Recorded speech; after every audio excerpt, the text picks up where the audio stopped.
Bonjour et bienvenue sur la chaîne. Vous, qui êtes passionné par solo leveling, avez un rôle essentiel ici. Abonnez-vous dès maintenant, aimez cette vidéo et partagez dans les commentaires vos impressions sur la lecture et les chapitres. Je veux connaître votre avis afin que nous puissions, ensemble, transformer cette expérience en une véritable aventure. Alors, ne perdez pas de temps, rejoignez cette communauté incroyable et évoluons ensemble vers le niveau supérieur. Le gouvernement des États-Unis avait perdu une ressource des plus précieuses, un chasseur de rang national. Désormais, ils étaient prêts à utiliser tous les moyens possibles pour capturer le responsable, et le principal suspect était le père de Sung Jin-woo. Adam White déclara « Notre association des chasseurs souhaite entretenir de bonnes relations avec vous, chasseur Sung. C'est pourquoi nous avons décidé de vous en informer à l'avance. Nous savions que vous seriez choqué en voyant le visage de votre père, lors d'un événement auquel vous avez été invité. Sung Jin-woo était encore sous le choc. Son père, disparu depuis 10 ans, était revenu sous la forme d'un monstre. Adam se demandait quel était ce pouvoir que Sung a utilisé à cet instant. Cela ne ressemblait en rien aux compétences habituelles des mages de haut niveau. C'était quelque chose de complètement différent, peut-être une forme de pouvoir télékinétique, un pouvoir que seuls les chasseurs de rang national posséderaient. Du point de vue de White, Sung Jin-woo pouvait déjà être considéré comme le 6e chasseur de rang national. Le directeur de l'Association américaine des chasseurs devait être informé immédiatement. La conférence internationale des guildes était un événement d'une importance capitale où les principales guildes du monde se réunissaient pour discuter des tendances, des menaces et de l'avenir du monde des chasseurs. L'Association américaine annonça les guildes invitées et la représentante de la Corée fut la guilde Agent. Cette invitation attira l'attention non seulement en Corée, mais dans le monde entier. Après tout, le maître de la guilde Agent était Sung Jin-woo, le seul chasseur de rang S de l'organisation. Et plus encore, sa puissance était si écrasante qu'elle laissait penser que même plusieurs chasseurs de haut rang unis ne seraient pas capables de le vaincre. Les attentes autour de la guilde Agent étaient plus grandes que pour n'importe quel autre participant à la conférence. Dans une émission télévisée, le chasseur de la guilde Inter, Choi Jong-in, fut interrogé à ce sujet. Le célèbre mage de la guilde Inter, Choi Jong-in, répondit avec fermeté. C'était un choix évident de la part de l'association américaine. Le journaliste, un peu sceptique, répliqua « Mais n'est-ce pas un peu absurde? La guilde Agent est composée d'un seul homme. » Jong-in sourit avec ironie et renvoya la question. « Vous parlez bien du chasseur Sung Jin-woo, n'est-ce pas? Si l'on considère la puissance de combat, la guilde Agent a une force équivalente à celle de centaines de chasseurs. J'ai moi-même été témoin de ses capacités sur l'île de Jeju et aussi lors du récent incident. En comparant n'importe quelle autre guilde de Corée à Agent, aucune ne fait le poids. » Le journaliste insista. « Et qu'en est-il des autres guildes qui ont représenté la Corée lors des précédentes conférences? Ne seraient-elles pas mécontentes de ce choix ?» Jong-in garda son sourire, mais cette fois teinté de frustration. La décision des États-Unis, honnêtement, c'était comme un coup de poing dans le ventre. Moi aussi, j'espérais être invité. Bien sûr que je suis mécontent, mais en même temps, je suis fier. Il fit une pause, puis continua avec sincérité. Fier d'un chasseur qui est apparu sans hésiter lorsque ma guilde et moi étions en situation critique face au monstre. La vérité, c'est que nous n'avons pu survivre que grâce à l'aide du chasseur Sung Jin-woo. C'est une fierté pour toute la Corée qu'il ait été choisi comme notre représentant. Juste après l'interview, Choi Jong-in fut informé par son équipe. Sa guilde avait réussi à réserver un nouveau portail. C'était un portail de rang S, mais heureusement avec un niveau de danger relativement bas. Jong-in sourit et commenta « C'est excellent ». Choi Jong-in se demanda alors à voix haute « La guilde Agent n'aurait-elle pas réservé ce portail avant nous ?»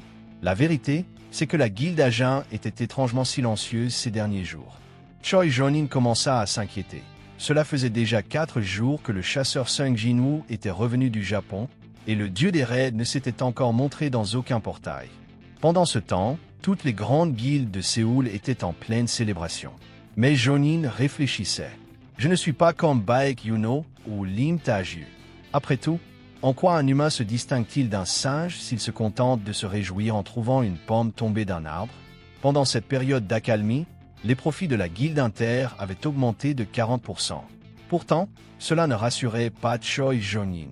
Il se demandait que c'est l'association à ce sujet.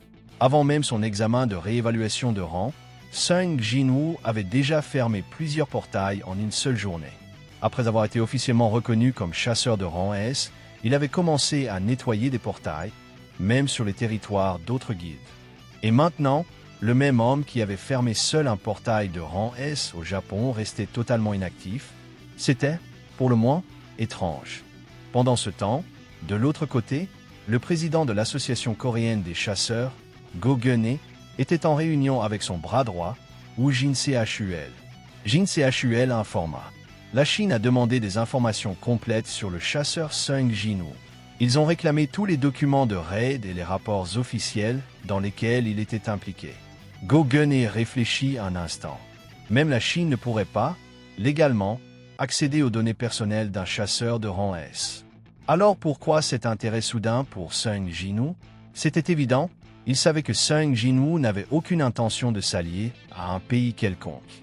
Woo Jin-chul révéla quelque chose d'inattendu. La demande d'information ne vient pas du gouvernement chinois. Elle vient d'une seule personne. Il semblait que le légendaire chasseur aux 7 étoiles, Liu Zigang, avait manifesté de l'intérêt pour Sung Jin-woo. La Chine n'utilisait pas le système international de classement des chasseurs. À la place, elle avait adopté sa propre méthode. Le rang maximal y était de 5 étoiles, mais une seule personne avait dépassé cette limite. Cet homme, c'était Liu Zigang, le chasseur aux 7 étoiles. Go Gun-hye fut surpris. Zigang avait combattu le géant qui s'était enfui dans l'océan. Peut-être s'était-il intéressé à Jin-woo en apprenant que c'était lui qui avait vaincu tous les autres géants. Go Gun-hye comprenait bien, les forts reconnaissent les forts. Mais sa décision fut ferme. Nous devons refuser cette demande. Ou, si nécessaire, ne transmettre à Liu Zigang que des informations sans importance. Pendant ce temps, aux États-Unis, le chasseur de rang national Thomas André recevait une information. Le chasseur Sung Jin-woo arrivera demain. Soudain, quelqu'un fit son apparition sur les lieux. C'était le chasseur de la guilde scavengée, Wang Dong-su. Thomas André alla droit au but. Sung Jin-woo sera ici demain. Et mon ordre est clair, ne le provoque pas. Compris, Wang Dong-su? Dong-su fut surpris. Thomas poursuivit, d'un ton ferme. Je sais ce qui s'est passé entre ton frère et le chasseur Sung. Je suis certain que tu as, toi aussi, tes soupçons, et que tu veux découvrir la vérité. Dong-su ouvrit la bouche pour répondre, mais à cet instant précis, il fut écrasé par la pression du pouvoir de Thomas André. C'était étouffant. C'était là la véritable puissance d'un chasseur de rang national. Thomas fixa Dong-su, impassible. Je ne t'ai pas donné la permission de parler. À distance, la secrétaire Laura observait la scène en silence. Très peu de chasseurs dans le monde étaient capables de menacer un chasseur de rang S, et Thomas André en faisait partie. C'était le genre d'attitude attendue de Thomas André, mais il y avait quelque chose chez Wang Dong-su. Cet homme était obsédé par ses cibles. Thomas fixa Dong-su et dit avec un demi-sourire. « Si tu ne touches pas à Sung Jin-woo, tu pourras profiter de vacances dans l'un des resorts de ma guilde pendant la conférence. Alors, vas-tu accepter ma générosité, Monsieur Wang Dong-su ?» Dong-su, sans autre choix, répondit que oui. Thomas André acquiesça et le laissa partir. Sa secrétaire, Laura, s'approcha. « Tout est réglé maintenant ?» demanda-t-elle. Mais Thomas, le regard sérieux, répondit. « Je ne pense pas que Dong-su obéira aussi facilement. Il vaut mieux le garder sous surveillance jusqu'à ce que Sung Jin-woo quitte les États-Unis. » Laura montra des signes d'inquiétude. « Tu crois qu'il supportera ça ?»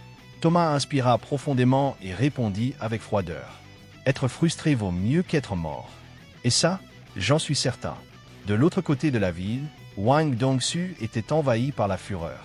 Ses yeux brillaient de haine et il se mordait la lèvre jusqu'à en saigner. Enfin, le grand jour était arrivé. Les plus grandes guildes du monde allaient se réunir sur le sol américain. Parmi les participants se trouvait Lennart Neumann, représentant de la guilde Richter en Allemagne. Intrigué par le brouhaha, il demanda au vice-chef de sa guilde. « Pourquoi y a-t-il autant de journalistes ici ?»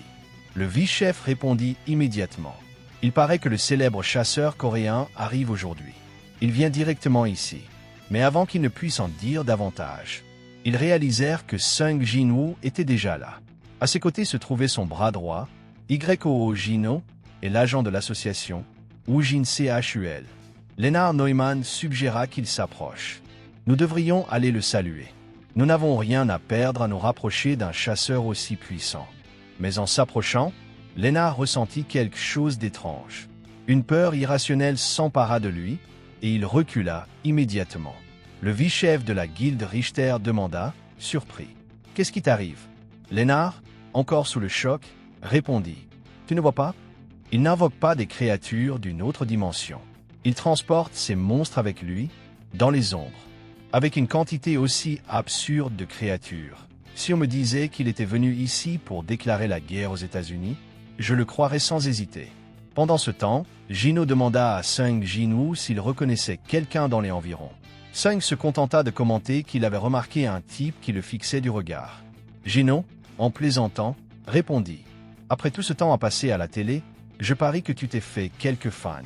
Il veut sûrement un autographe ou quelque chose dans le genre. » Puis, Gino demanda « Mais pourquoi Woo Jin CHUL est ici aussi ?» Le chef des agents répondit calmement « Ma mission est de protéger le chasseur Sung Jin-woo. » Même s'il savait que ce n'était pas nécessaire, il était là par précaution. Soudain, Sung remarqua qu'Adam White s'approchait. Il était là pour les accueillir personnellement. Sung commenta « Ce n'est pas l'ambassadeur de l'association américaine en Asie ?» Adam confirma avec un sourire « Oui, c'est moi. Mais je suis aussi responsable de tout ce qui vous concerne, chasseur Sung. » Adam expliqua qu'à l'exception de Sung Jin-woo, les autres seraient conduits directement à leur chambre. Sung se tourna vers Gino et dit « Va à l'hôtel avec Woo Jin CHUL. Je vous rejoindrai plus tard. » Adam demanda alors « Cela vous dérangerait-il de nous accompagner ?» Sung soupçonna que cela ait un lien avec son père. Adam répondit cependant « Rien qui puisse vous nuire. L'Association américaine des chasseurs est entièrement de votre côté. Mais certains sujets sont classés secret d'État. » Sung Jin-woo suivit Adam White jusqu'au siège de l'Association américaine des chasseurs. L'atmosphère sur place était tendue. L'organisation subissait une énorme pression, notamment après la mort de Christopher Reed, l'un des piliers de la puissance militaire des États-Unis. Le problème était grave. Bien que la population ne soit pas encore au courant de sa mort, l'affaire étant gardée secrète, l'association était désespérée à l'idée de combler le vide laissé par Christopher.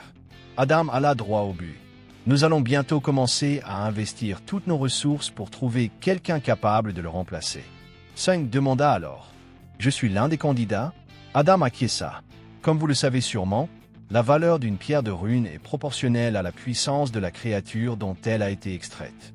Et, dans ce cas, nous parlons du plus grand désastre de l'histoire de l'humanité. Un raid qui a laissé une marque et que tout le monde préfère oublier. Le dragon Kamish et la pierre de rune extraite de lui. L'association était à la recherche d'un nouveau maître pour cette rune. Adam demanda alors « Qu'avez-vous pensé de notre dernière proposition ?» Sung répondit calmement « Montrez-moi les photos. Je veux voir le corps de Kamish. » Adam fut surpris. « Vous voulez le voir ?» Sung resta ferme. « Vous l'avez conservé ?»« Non, je veux le voir de mes propres yeux. C'est le premier jour où j'accorde mon temps à l'association. Pas d'objection. Je suis certain que je n'en demande pas trop. » Adam inspira profondément et répondit « Je ne sais que ce que les autorités supérieures m'ont permis de savoir. Je ne connais pas l'emplacement exact du corps de Kamish. Mais, puisque c'est vous qui le demandez, je pense qu'il ne sera pas difficile d'obtenir cette autorisation. Je vais devoir rédiger un rapport. Vous pouvez patienter un instant ?» Sung Jin-woo regarda Adam White et répondit sereinement « Eh bien, si je dois attendre, alors attendons ensemble. » Peu après, ils arrivèrent au siège de l'association. Là, le directeur David Brennan demanda directement à Adam « Alors, qu'a-t-il pensé de la rune ?» Adam répondit « Sung a été direct. Ça ne m'intéresse pas tant que ça. Tout ce que je veux voir, c'est le corps de Kamish. » Intrigué, David Brennan se tourna vers le vice-directeur Michael Connor. Que peut-il bien vouloir en faire? Michael tenta une supposition. C'est peut-être juste de la curiosité. Mais tous deux savaient, la valeur d'une compétence extraite d'un monstre comme Kamish était inimaginable. Les chasseurs les plus puissants du monde n'hésitent pas à dépenser des fortunes pour des compétences rares. Après tout, les compétences définissent la force des chasseurs, et la force, pour eux, équivaut à la survie. Michael réfléchit. Peut-être que, pour lui, le corps de Kamish vaut plus que n'importe quelle nouvelle compétence. David ajouta, « Son pouvoir ne s'active qu'avec les monstres qu'il a lui-même tués? Non. Michael ouvrit grand les yeux, surpris. Mais, et s'il pouvait transformer des monstres qu'il n'a pas tués? Et pire encore, même ceux morts depuis longtemps? Michael déglutit avec difficulté. Mon Dieu, il veut transformer Camiche en l'une de ses invocations. David répondit avec fermeté. Si c'est vraiment le cas, je ne peux pas le permettre. Personne ne devrait posséder un tel pouvoir. Michael réfléchit. Mais, cela pourrait être difficile de maintenir une relation amicale avec lui si nous refusons cette demande. Face à cela, David Brennan prit sa décision. Je vais l'emmener personnellement. Ce pourrait être une bonne occasion d'observer ses capacités de près. Il inspira profondément et conclut. J'aurais préféré m'asseoir pour discuter avec lui. Mais si c'est ainsi que Sung Jin-woo préfère faire les choses. Ils commencèrent à descendre vers les niveaux les plus profonds du siège de l'association américaine. Sung Jin-woo remarqua rapidement quelque chose d'étrange. L'atmosphère, ici, était lourde. Il sentait la mana mélangée dans l'air, une présence étouffante qui persistait même après 8 ans. C'était la trace de quelque chose de dévastateur. Si le corps dégage encore tout ça, pensa-t-il, à quel point Camiche aurait-il été puissant en tant qu'ombre? Ils arrivèrent enfin à l'aquarium scellé, où reposait le cadavre du légendaire dragon Camiche. David Brennan s'approcha. Nous avons préservé le corps exactement dans l'état où il a été vaincu. 5 chasseurs de rang national ont uni leurs forces pour l'abattre. Aujourd'hui, même l'énergie qui alimente le siège de l'association provient du cristal de mana extrait de Camiche. Sung resta silencieux pendant quelques instants. Puis, avec un regard sérieux, il déclara « Je veux que tout le monde s'éloigne ». Les agents reculèrent. Sung concentra son pouvoir dans la paume de sa main. Un silence lourd envahit les lieux. Tous les Américains observaient, attentifs. Que s'apprêtait donc à faire cet homme? Faisant un pas en avant, Sung tendit la main et ordonna « Lève-toi ». La compétence d'extraction d'ombre échoua. Sung resta impassible. Il lui restait encore 2 tentatives. Il inspira profondément. L'air était chargé. La pression magique augmentait. Une fois de plus, il ordonna, d'une voix ferme et imposante « Lève-toi ». Les ombres sur le corps de Camiche commencèrent à s'agiter. Le silence fut brisé par un rugissement lointain, quelque chose de primitif, d'ancestral, venu d'au-delà. Les yeux de tous s'écarquillèrent. Devant eux, un dragon colossal, enveloppé d'ombre pure, se dressait à partir du corps du légendaire Camiche. Camiche était de retour. Mais à présent, il n'était plus un simple monstre. Il était la toute nouvelle ombre de Sung Jin-woo. Et peut-être que le monde n'était pas encore prêt pour ce qui allait suivre. Ne manquez pas le prochain épisode de Solo Leveling ici sur la chaîne. Dites-moi en commentaire ce que vous avez pensé de cette vidéo et si je devrais continuer à partager cette histoire sur la chaîne. Votre avis est essentiel pour faire grandir ce projet. Merci beaucoup d'avoir regardé jusqu'à la fin. N'oubliez pas de liker, partager, vous abonner et cliquer sur le bouton like pour soutenir notre travail. À très bientôt.